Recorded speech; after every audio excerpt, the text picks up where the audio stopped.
We think of our world as filled with stuff, like buildings and cars, buses and people. And nowhere does that seem more apparent than in a crowded city like New York. Yet, all around the stuff that makes up our everyday world is something just as important, but far more mysterious.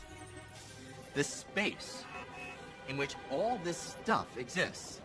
To get a feel for what I'm talking about, let's stop for a moment and imagine.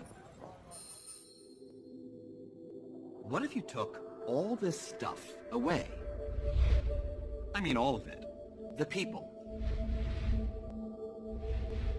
the cars and buildings, and not just the stuff here on Earth, but the Earth itself. What if you took away all the planets, stars, and galaxies, and not just the big stuff, the tiny things down to the very last atoms of gas and dust? What if you took it all away? What would be left? Most of us would say nothing, and we'd be right. But strangely, we'd also be wrong. What's left is empty space, and as it turns out, empty space is not nothing. It's something. Something with hidden characteristics as real as all the stuff in our everyday lives. In fact, space is so real, it can bend. Space can twist. And it can ripple. So real that empty space itself helps shape everything in the world around us and forms the very fabric of the cosmos. But you can't understand anything about the world unless you understand space, because that's the world. The world's space with stuff in it. We're not usually very conscious of space. But then again, I tell people fish are probably not conscious of water either. They're in it all the time. Space is not really nothing. It actually has a lot going on inside. When most of us picture space, we think of outer space, a place that's far, far away. But space is actually everywhere. You could say it's the most abundant thing in the universe. Even the tiniest of things, like atoms, the basic ingredient in you and me and everything else we see in the world around us, even they are almost entirely empty space.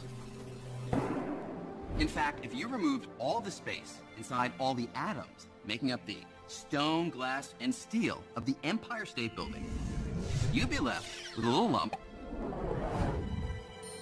about the size of a grain of rice, but weighing hundreds of millions of pounds. The rest is only empty space. But what exactly is space? I can show you a picture of Spain, of Napoleon, of my Uncle Harold. But space, it looks like this.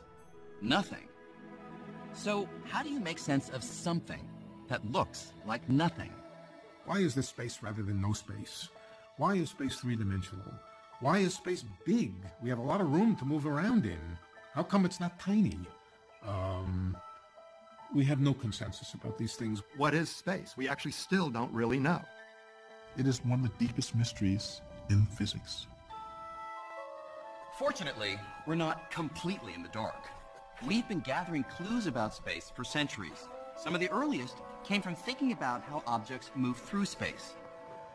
To get a feel for this, take a look at that skater. As she glides across the rink, she's moving in relation to everything around her, like the ice.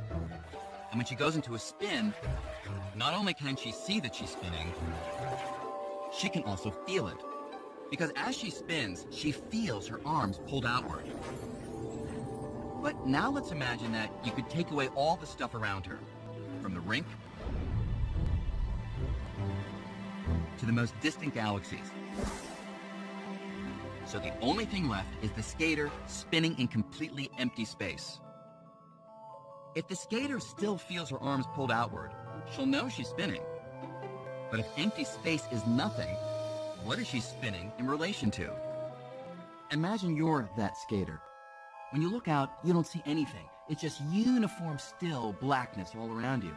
And yet, your arms are being pulled outwards. So you say to yourself, what could I be spinning with respect to?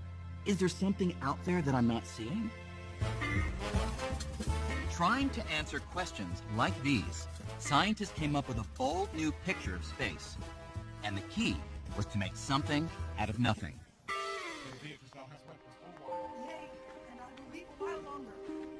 When you go to the theater, you watch the actors, I do confess that I love nothing in the world so well as thee. the scenery, the story. But I protest, I love thee. Well, then, God forgive me. What offense, sweet beauty? But there's something important here that you won't find mentioned in the playbill. Something we hardly ever notice.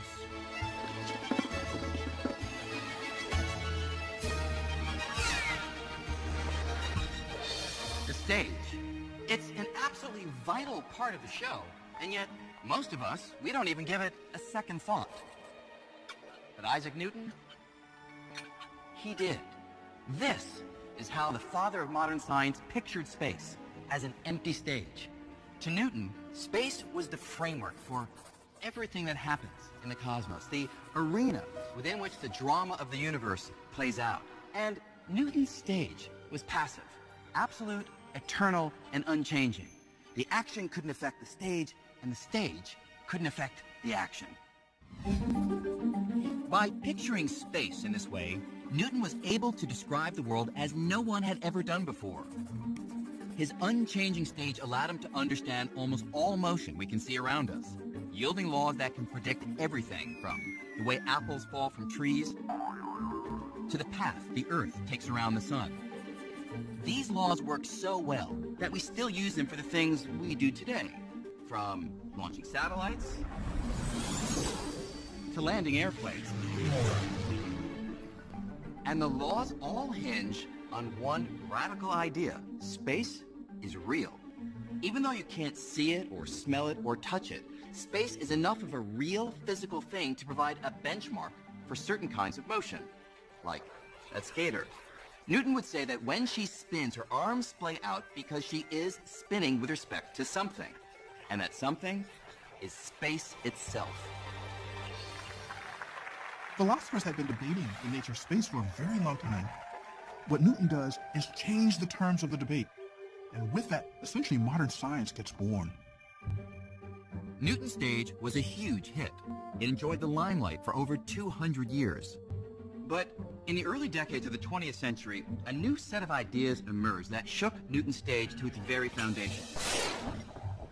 Ideas put forward by a young clerk working in a Swiss patent office. His name? Albert Einstein. Einstein grew up in the late 1800s, at the dawn of the age of electricity. Electric power was lighting up cities, giving rise to all kinds of technologies Newton could never have imagined. All of these developments tapped into something that had captivated Einstein since he was a child: light. Not light bulbs and street lamps, but the very nature of light itself. And it was his fascination with one particularly weird feature of light, its speed, that would lead Einstein to overturn Newton's picture of space. To see how, let's take a ride.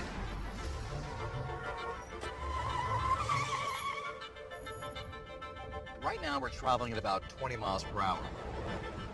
To go faster, all the driver needs to do is step on the gas, and the cab speed changes. Now, you can feel that change, but you can also see it on the cab speedometer or on one of those radar speed signs. Okay, you can slow it down now. But now imagine that instead of measuring the speed of the cab, you have a radar sign that measures the speed of the light coming off its headlights.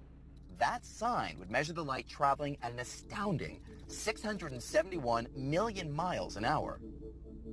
Now, when the cab starts moving, you'd think that the speed of the light would increase by the same amount as the car. After all, you'd think that the moving cab would give the light an extra push. But surprisingly, that's not what happens. A radar sign or any measurement of light speed will always detect light traveling at 671 million miles per hour, whether the cab is moving or not. But how could this be? How could all measurements of light speed always come out the same? If you're running at a wall, it's coming at you faster than if you're standing still with respect to that wall. But that's not true with light. The speed of light is the same for everybody. That's really extraordinary. So here's how Einstein made sense of this extraordinary puzzle. Knowing that speed is just a measure of the space that something travels over time, Einstein proposed a truly stunning idea. that space and time could work together, constantly adjusting by exactly the right amount, so that no matter how fast you might be moving when you measure the speed of light, it always comes out to be 671 million miles per hour. To respect that absolute quality about light, time had to cease to be absolute, space had to cease to be absolute, and those two had to become relative in such a way that they sloshed between each other. If space and time being flexible sounds unfamiliar, it's only because we don't move fast enough in everyday life to see it in action. But if this cab could move near the speed of light, the effects would no longer be hidden. For example, if you were on a street corner as I went by close to the speed of light, you'd see space adjusting so that my cab, it would appear just inches long. And you'd also hear my watch ticking off time very slowly. But from my perspective, inside the cab, my watch would be ticking normally, and space in here would appear as it always does. But when I look outside the cab, I'd see space wildly adjusting, all to keep the speed of light constant.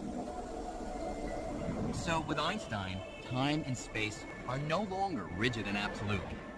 Instead, they meld together with motion, forming a single entity that came to be called space-time. I think as we live our life every day, we live with the Newtonian picture of space and time. It's something that we're comfortable with. But Einstein was able to make reason conquer sense. That really was the genius of Einstein. This notion that space and time are unity, to me, is one of the greatest insights that has ever occurred in science. It's so counterintuitive to everything we've ever experienced as human beings. And in the hands of Albert Einstein, this new picture of space would solve a deep mystery having to do with the most familiar force in the cosmos: gravity. Newton knew that gravity is a force that attracts objects to each other, and his laws predicted the strength of this force with fantastic precision. But how does gravity actually work? How does the Earth pull on the moon across hundreds of thousands of miles of empty space? They behave as if they're connected by some kind of invisible rope. But everyone knew that wasn't true. And Newton's laws provided no explanation. Einstein found that no Band-Aid patches would fix Newtonian gravity. He had to invent a mechanism for it. He had to understand it. After puzzling over this problem for more than 10 years, Einstein reached a startling conclusion. The secret to gravity lay in the nature of space-time. It was even more flexible than he had previously realized. It could stretch like an actual fabric. This was a truly radical break from Newton. Think of this table as space-time, and think of these balls as objects in space. Now, if space-time were nice and flat, like the surface of this table, objects would travel in straight lines. But if space is like a fabric that can stretch and bend, well, this may seem a little strange. But watch what happens if I put something heavy on the stretchy space-time fabric. Now, if I take my shot again, the ball travels along an indentation in the fabric that the heavier object creates. And this, Einstein realized, is how gravity actually works. It's the warping of space-time caused by the objects within it. In other words, gravity is the shape of space-time itself. The moon is kept in orbit not because it's pulled to the Earth by some mysterious force, but rather because it rolls along a curve in the space-time fabric that the Earth creates. With Einstein, space became not only real, but flexible. So suddenly space had properties, suddenly space had curvature, suddenly space had a flexible kind of geometry, almost like a rubber sheet. It opens up a whole new way of thinking about reality that describes the entire universe. Einstein becomes Einstein because of that observation. Where Newton saw space as passive, Einstein saw it as dynamic. It's interwoven with time, and it dictates how things move. So, after Einstein, space can no longer be thought of as a static stage. It's an actor, and it plays a leading role in the cosmic drama.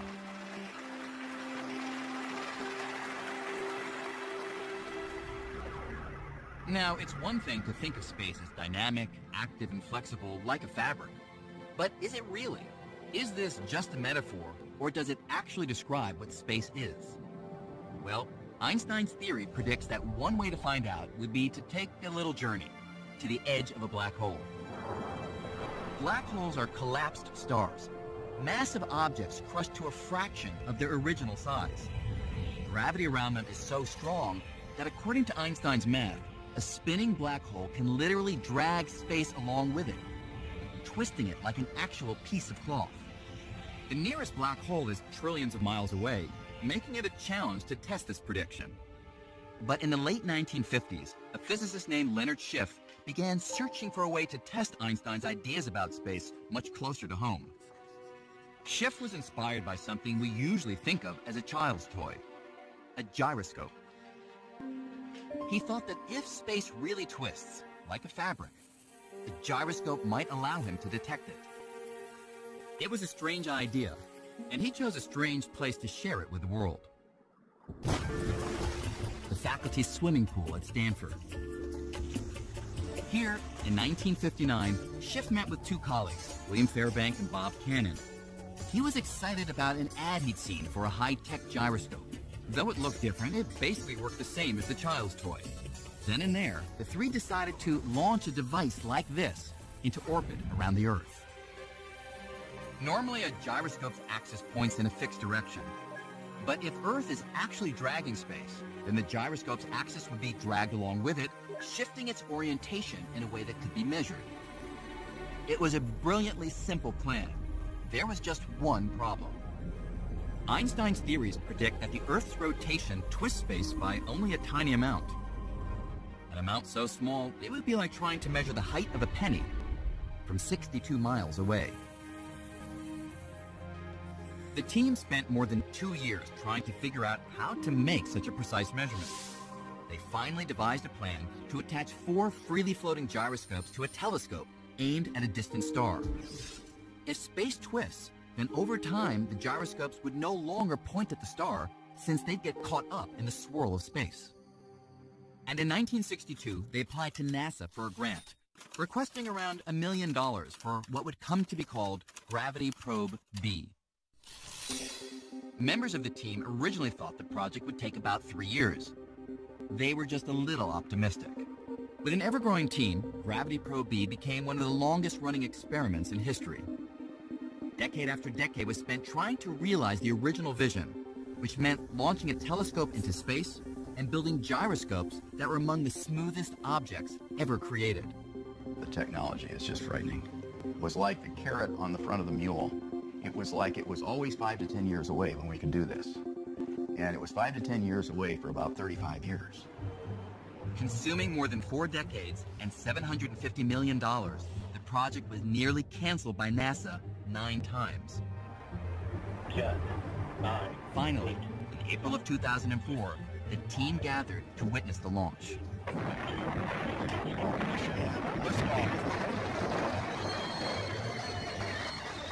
Of the 3 men who sat by the pool back in 1959, only one was alive to see it.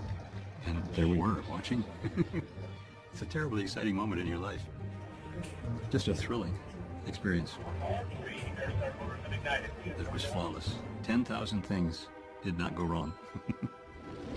For over a year, Gravity Probe B orbited the Earth while the team nervously monitored its every move, trying to see if the Earth would actually twist space.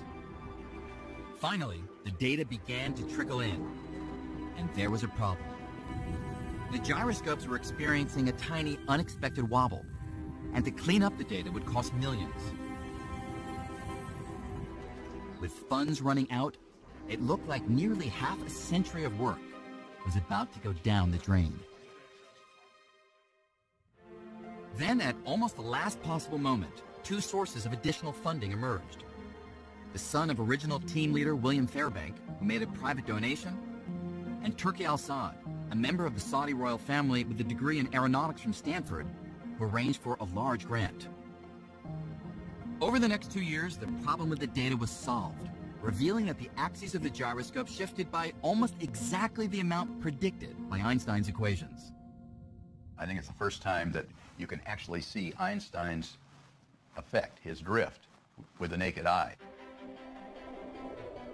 This experiment provides the most direct evidence ever found that space is something real, a physical entity like a fabric.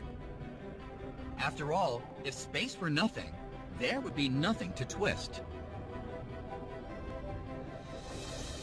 But at the same time that Albert Einstein was investigating space on the largest of scales, another band of physicists was probing the universe on extremely tiny scales. And there they found a completely uncharted realm where Einstein's picture of space, it was nowhere to be found. Do you see what I'm talking about? Imagine you could shrink billions of times smaller than your current size. This is the realm of atoms and subatomic particles, the fundamental building blocks of everything we can see. And when you get down to this side, the world plays by a wildly different set of rules called quantum mechanics. According to these rules, even if you try to remove every last atom and particle, you'd find that empty space is still far from empty. In fact, it's teeming with activity. Particles are constantly popping in and out of existence. They erupt out of nothingness, quickly annihilate each other, and disappear. In quantum mechanics, empty space is not that empty. It's full of fluctuating fields, full of all sorts of jittery things going on. It's a place where particles are constantly fluctuating and annihilating each other and being created again and annihilating. It's a place of chaos and bubbling. While the theory predicted this, it wasn't until 1948 that a scientist named Hendrik Casimir suggested that even though we can't see these particles, they should cause empty space to do something we can see. And he predicted that if you take two ordinary metal plates and place them extremely close together, say closer together than the thickness of a sheet of paper, then particles with certain energies would be excluded because in some sense they wouldn't fit between the plates. With more of this frenetic activity outside the plates than inside, Casimir thought the plates would be pushed together by what we usually think of as empty space. And some years later, when the experiment was done,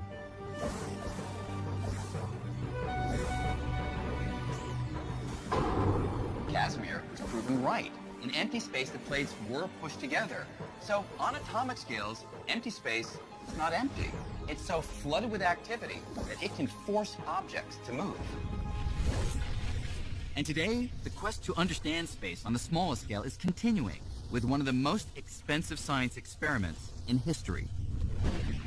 This is CERN, the European Organization for Nuclear Research in Geneva.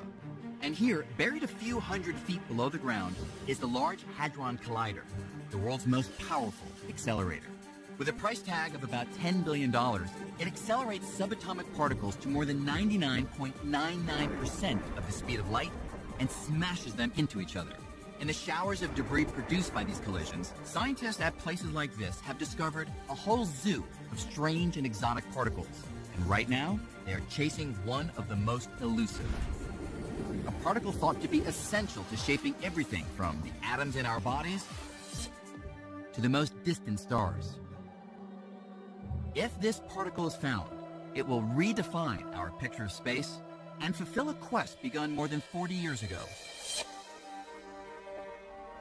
It all started in 1964, when a young English physicist named Peter Higgs suggested something about space that was so radical it nearly ruined him.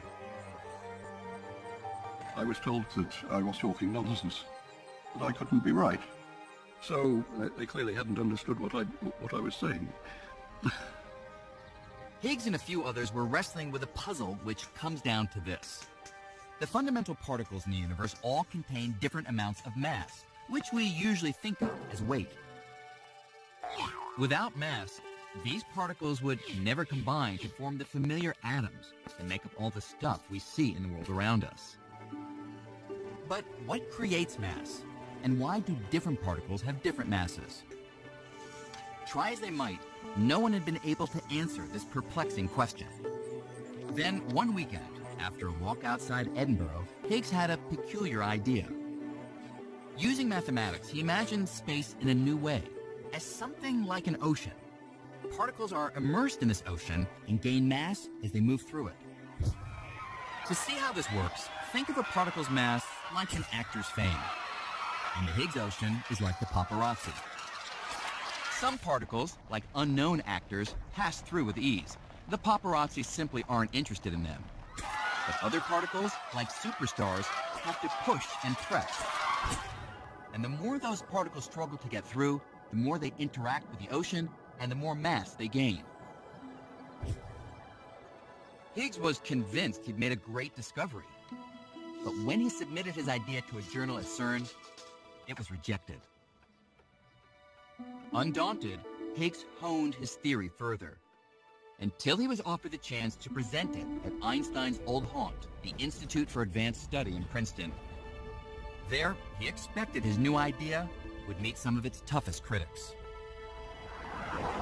I was happily driving up the freeway, and then there was a sign to turn off for Princeton, and that really confronted me with what I was going into. I broke out in a cold sweat and started trembling, and I had to pull off the road to recover. But Higgs persevered. It was the first in a series of talks that would convince colleagues far and wide that he was onto something profound. Eventually, I sort of wore them down. I felt I sort of triumphed. So I enjoyed the parties which followed. Today, the idea Higgs pioneered, called the Higgs field, is crucial to our understanding of space. The Higgs field is everywhere. It's something that even in the emptiest vacuum of space has an effect, gives you mass. So I think Higgs actually deserves credit for being one of the people that said space is stuff, it has properties in it that are intrinsic, that you can't get rid of, you can't turn them off. The only problem? There's no physical proof that the Higgs field exists. At least not yet. But here at CERN, scientists are attempting to smash particles together with so much energy that they will knock loose a piece of the Higgs field, producing a tiny particle of its own. It's as if they're trying to chip off a piece of space. We think that if we knock into space hard enough with particle accelerator collisions, that we can actually make a Higgs particle come out of empty space. Our whole understanding of matter as we now have it would just fall apart if the Higgs field didn't exist. I don't think anybody seriously doubts that we will see it. Certainly if we don't, that would be an extremely bizarre outcome. Finding the Higgs particle would be a major milestone, establishing that the emptiest of empty space has an impact on all of matter. But it turns out that space contains an ingredient far more elusive than anything Higgs ever imagined. An ingredient that may hold the key to the greatest of all mysteries, the very fate of the cosmos. It's a mystery that began some 14 billion years ago in what we call the Big Bang. In a fraction of a second, the universe underwent a violent expansion, sending space hurtling outward. Space has been expanding ever since. For decades, most scientists thought that expansion must be slowing down thanks to the pull of gravity. When I toss an apple up, the gravity of the Earth eventually stops it and brings it back. And just like the apple slows down with time, so too the universe should have been slowing down in its expansion because of the gravitational attraction of all matter and energy for all other matter and energy. But that raised the question, what is the ultimate fate of the cosmos? Would space go on expanding forever? Or would gravity eventually stop space from expanding, causing it to collapse back on itself in a big crunch? To solve this mystery, two teams of astronomers set out to measure the slowing of the expansion using a novel tool: exploding stars, called supernovas. So a supernova is a star that ends its life in a massive explosion. They're extremely luminous. They can be as bright as 1 billion suns. What makes supernova great is that they're very similar when they explode. They all get about the same brightness and then they fade away in just about the same way. Because the explosions are so bright and uniform, the teams reasoned that these supernovas would act as very precise cosmic beacons, allowing them to track how the expansion of space has slowed over time. The trouble is, supernovas are extremely rare. To find enough of them, Perlmutter spent years calling astronomers around the globe, begging for time on their telescopes. We needed the biggest telescopes in the world. We needed perfect conditions. And in those perfect conditions, I would be calling people up at the middle of the night when they're trying to do some serious work. And I'd be saying, I know that you have a very busy schedule, but by any chance, if you could just squeeze in this half-hour observation, it would really be very interesting to us. When they finally had enough data to chart how much the pull of gravity was slowing the expansion of the universe, they were in for a surprise. The results looked a little bit strange. They didn't really show any slowing of the universe at all. Very surprising. Actually, the universe is actually speeding up. It was as though space, which we really thought was nothing, actually had an inherent springiness to it. And so space did not want to be compressed. Space actually wants to push the universe apart. It looked like the universe was expanding faster and faster with time, accelerating rather than decelerating. My immediate response was, I have to figure out why this is wrong. This can't be right. But it was right, and most scientists converged on one explanation. There's something that fills space and counteracts the pull of ordinary attractive gravity, pushing galaxies apart and stretching the very fabric of the cosmos. This mysterious substance filling space has been dubbed dark energy, and it's turned our picture of the universe upside down. Over the largest distances, dark energy dominates the contents of the universe, and we don't know what it is. If you do sort of a survey, a census of all the energy in the universe, dark energy turns out to be about 70% of the universe. And up until a decade ago, nobody imagined such stuff even existed. So in essence, the weight of empty space itself is 70% of the weight of the entire universe. That's roughly the same percentage of Earth's surface that's covered by water. Imagine we didn't know what water is. That's where we stand with dark energy. We're really clueless about how to explain it.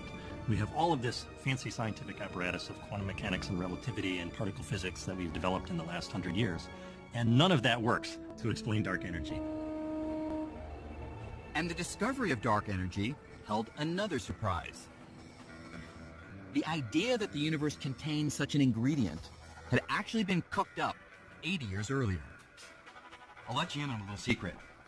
Although he didn't call it dark energy, long ago Albert Einstein predicted that space itself could exert a force that would drive galaxies apart.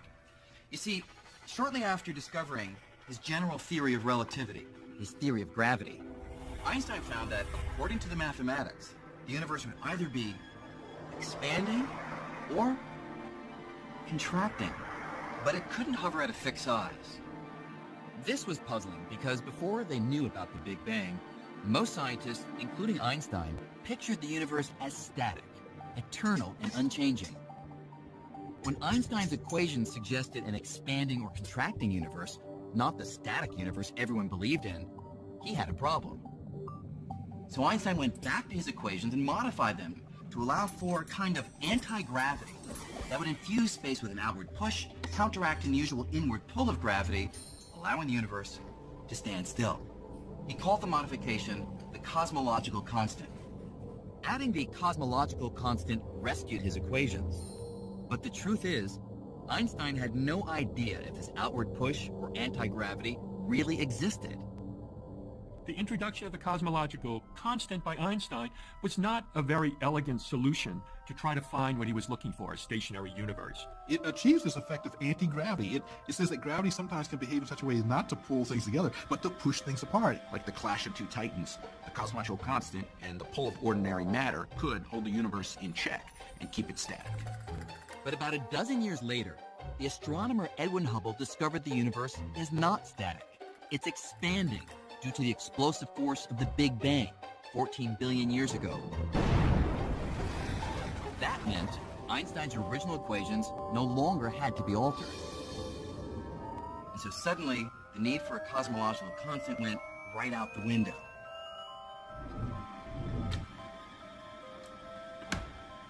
Thank you. Einstein is said to have called this his biggest blunder. But here's the thing. With the recent discovery that the expansion of the universe is accelerating, scientists are convinced that there is something in space that is pushing things apart. So 70 years later, Einstein's biggest blunder may rank among his greatest insights. It was something that nobody else was thinking about, but it might be that Einstein's cosmological constant is the key to understanding the expansion of the universe as we see it today. Though no one knows what dark energy actually is, it raises an astounding and troubling possibility. Einstein pictured the strength of his anti-gravity as constant. But is the strength of dark energy constant? And what if it changes over time? The answer could overturn everything we thought we knew about the fate of the cosmos. At the moment, everything in our world, from the molecules making up my body to the molecules making up the moon, is held together by forces that overwhelm the outward push of dark energy, and that's why we don't see things expanding in our everyday lives. But that situation might not last forever. In one scenario, dark energy will continue to push the galaxies farther and farther apart until ultimately they'd be pushed so far apart that the universe would become a cold, dark, and lonely place. In another scenario, the strength of dark energy might increase over time, becoming so strong that it would tear apart everything within the galaxies, from stars to planets to matter of all kinds. If the dark energy grows with time, then ultimately even atoms will get ripped apart when there's enough dark energy between the nuclei and the electrons to rip space apart. A big rip.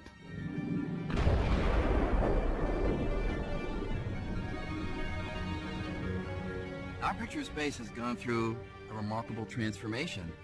Back in Newton's time, space was just the container. It didn't do anything at all. Then through Einstein, space begins to affect how objects move. Then with Casimir, literally objects can be pushed by the activity even in empty space. And now through the ideas of Higgs and dark energy, the very expansion of the universe may be coming from the energy of empty space itself.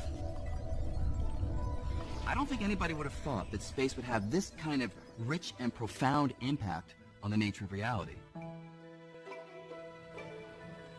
But as far as we've come, the journey that began with Isaac Newton's picture of space as something like a stage is not yet finished. As we examine the fabric of the cosmos ever more closely, we may well find far more surprises than anyone ever imagined. Take me, for example. I seem real enough, don't I? Well, yes. But surprising new clues are emerging that everything, you and I and even space itself, may actually be a kind of hologram. That is, everything we see and experience, everything we call our familiar three-dimensional reality, may be a projection of information that's stored on a thin, distant, two-dimensional surface. Sort of the way the information for this hologram is stored on this thin piece of plastic. Now, holograms are something we're all familiar with, from the security symbol you find on most credit cards. But the universe is a hologram? That's one of the most drastic revisions to our picture of space and reality ever proposed. And the evidence for it comes from some of the strangest realms of space. Black holes. This is a real disconnect that it's very hard to get your head around.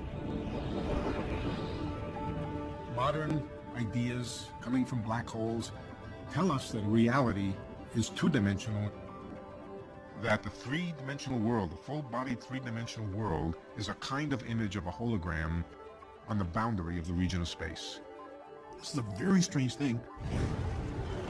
When I was a younger physicist, I would have thought any physicist who said that was absolutely crazy.